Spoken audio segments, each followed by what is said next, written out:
We are looking at more declined logos from LogoGround today. Let's dive straight in.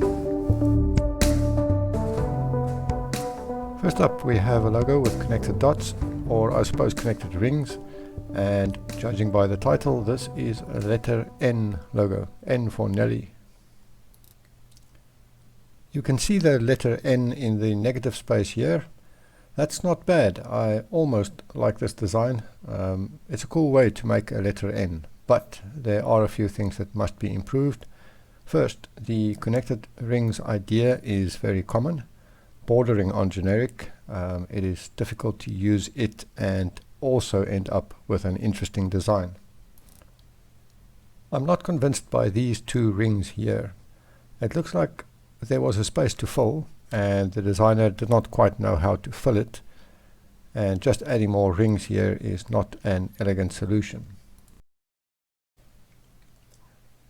And there is a lack of attention to detail in this logo. For example, this circle is not centered within this one. If you compare the distances here, they are not the same. Your logos have to be more precise than this. You have to pay attention to basics like alignment.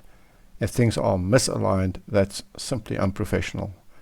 On LogoGround, that destroys any chance of the logo being approved. Next logo, an interesting design showing the view from an airplane window. It is a pity that this plane is going to crash.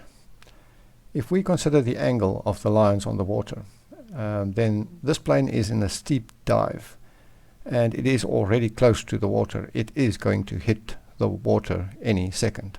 This is an air crash. Not exactly what you want for your travel company.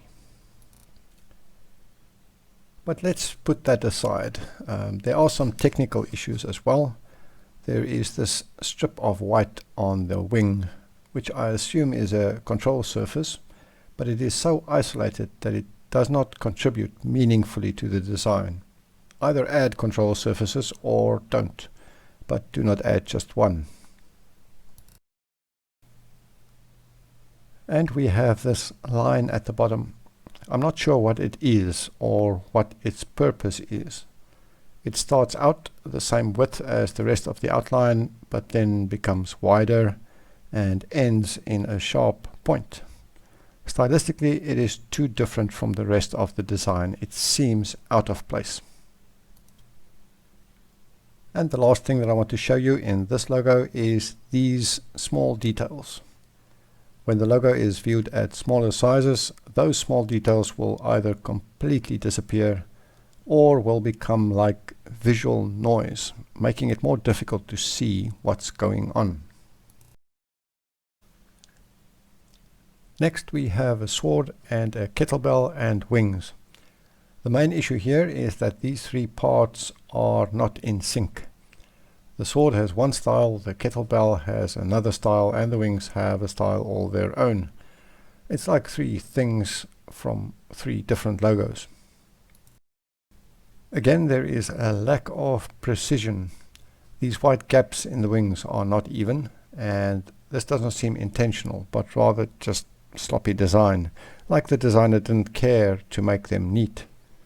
And we have very small details up here. This sliver of white is too small and far too close to the outside edge of the sword handle. Next, we have a casino logo. This is quite clever. There's a spade here, and in the negative space up here there is a heart and a diamond down here. Unfortunately, there isn't a club anywhere, or I couldn't find it. I think the main problem is the animals. It is not clear what they are. The designer included the word dragon in the keywords, and I suppose these creatures are closer to dragons than to any other animal, but they lack the typical dragon features. They kind of have eel bodies and eagle heads. If you include an animal in a logo, it must be absolutely clear and immediately clear what animal it is. If we have to guess, then the logo fails. The other main problem here is the harmony, or the lack of harmony. Harmony is difficult to explain. The best analogy is that of a symphony. In this design, the different parts are like different musical instruments, playing different tunes. They don't work together to create a nice coherent whole. It is just a collection of parts. Next up is a shield-shaped lion. Not a bad logo, but again, it's not quite there yet. It is somewhat generic, and the anatomy is not convincing. If you compare it to this very good lion logo, then the face seems too narrow to be a lion.